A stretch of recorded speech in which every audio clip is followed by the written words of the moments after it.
తెలుగు ప్రజల ఆరాధ్య దైవం స్వర్గీయ నందమూరి తారక రామారావు గారి 29వ వర్ధంతి సందర్భంగా కర్నూలు జిల్లా తెలుగుదేశం పార్టీ కార్యాలయంలో జిల్లా తెలుగుదేశం పార్టీ అధ్యక్షులు పెద్దలు గౌరవనీయులు పూజ్యులు శ్రీ తిక్కారెడ్డి అన్న గారి ఆధ్వర్యంలో ఈరోజు నందమూరి తారక రామారావు గారి చిత్రపటానికి పూలమాలలు వేసి ఘనంగా నివాళులర్పించడం జరిగింది.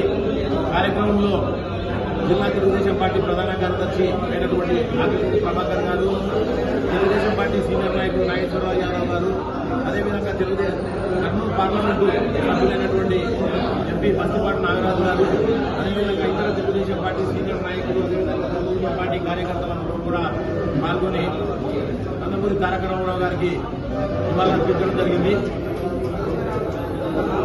భారతదేశ రాజకీయ ముందు చిత్రాన్ని మార్చినటువంటి ఒక గొప్ప నాయకుడు నందమూరి తారక రామారావు గారు. తెలుగుదేశం పార్టీ ఆవిర్భావానికి ముందు, తెలుగుదేశం పార్టీ ఆవిర్భావం తర్వాత దేశంలో రాజకీయాలు పూర్తిగా మారిపోయాయి.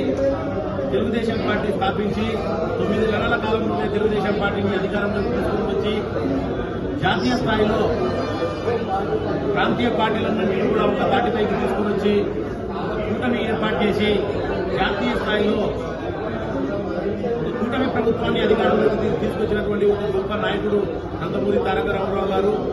అదేవిధంగా ఎస్సీ, ఎస్టీ, బీసీ మైనారిటీలందరూ కూడా ఆనాటి కాంగ్రెస్ పార్టీకి ఓటర్లుగా మాత్రమే కొనసాగుతున్నటువంటి పరిస్థితుల్లో ఎస్సీ, ఎస్టీ, బీసీ మైనారిటీలకు అగ్రస్థానం కల్పించి వాళ్ళని ఎంపీటీసీలుగా, జెడ్పీటీసీలుగా, జెడ్పీ చైర్మన్లుగా, ఎమ్మెల్యేలుగా, ఎంపీలుగా, మంత్రులుగా చేసి వాళ్ళకి రాజ్యాధికారం అందించినటువంటి ఒక గొప్ప నాయకుడు నందమూరి తారక రామారావు గారు. ప్రజలే దేవుళ్ళు, సమాజమే దేవాలయం అని చెప్పినటువంటి ఒక గొప్ప వ్యక్తి నందమూరి తారక రామారావు గారు. సామాజిక న్యాయం అనేటువంటి ఒక సిద్ధాంతానికి కట్టుబడి అడుగు బలహీన వర్గాలను, అణగారిన వర్గాలను రాజకీయంగా ఉన్నత స్థితికి తీసుకొచ్చినటువంటి ఒక గొప్ప నాయకుడు నందమూరి తారక రామారావు గారు. 2 రూపాయల కిలో బియ్యం పథకాన్ని అమల్లోకి తీసుకుని వచ్చి పేదవారికి పట్టడన్నం పెట్టినటువంటి గొప్ప నాయకుడు నందమూరి తారక రామారావు గారు. ఆడపిల్లకు ఆస్తులు సమాన హక్కు కల్పించి ఆడబిడ్డలకు అండగా నిలిచినటువంటి గొప్ప నాయకుడు నందమూరి తారక రామారావు గారు.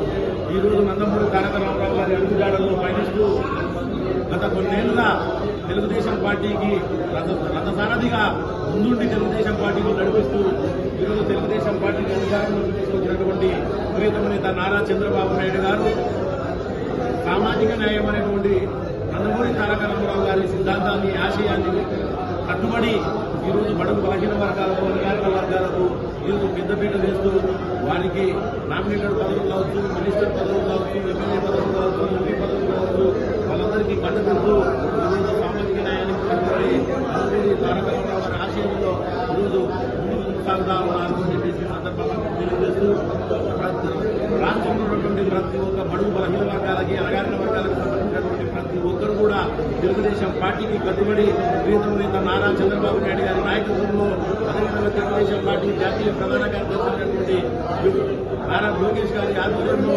పార్టీని ముందుకు తీసుకెళ్లాలి. పార్టీని 2029 ఎన్నికల్లో కూడా తిరిగి అధికారంలో తీసుకుని వచ్చి జగన్మోహన్ రెడ్డి గారు లాంటి ఒక విధ్వంసకర రాజకీయ నాయకుడికి భూస్థాపితం చేయాల్సినటువంటి అవసరం ఉందని చెప్పేసి సందర్భంగా తెలియజేస్తూ జోహార్ ఎన్టీఆర్, జోహార్ ఎన్టీఆర్, జై తెలుగుదేశం, జై తెలుగుదేశం.